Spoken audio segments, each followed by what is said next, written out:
Umsinga wesibini wobhubhane i-COVID-19 ubeke ucinzelelo lungamandla kwinkqubo yezempilo yephondo. Oku kukakhatshwa nakushokoxeka kwabasebenzi kwizibhedlele. Isibhedlele iBhisho sisokuqala ukufumana oomatshini abaza kuzisa i-oxygen kwabo bayidingayo. Because COVID ibithatha abantu for contract workers and oogqirha are not really, we don't have a lot of doctors abafuna umsebenzi as contract workers, especially oogqirha abancinci.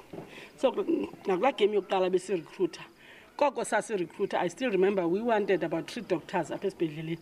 Asaze safumana application yogqirha oyi-contract worker ongathi angarecruiteka and omncinci. Oogqirha ozabafumana mhlawumbi oogqirha aba-over 55 asebe abazi-GP, which is COVID ayisithi at least masingabathatha abantu badala kangako.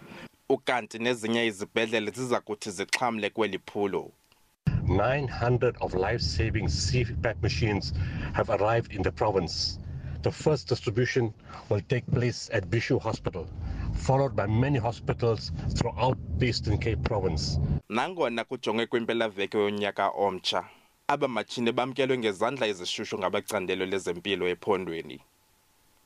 Abongile Yankees, kwiindaba ze-SABC, ndiseBhisho.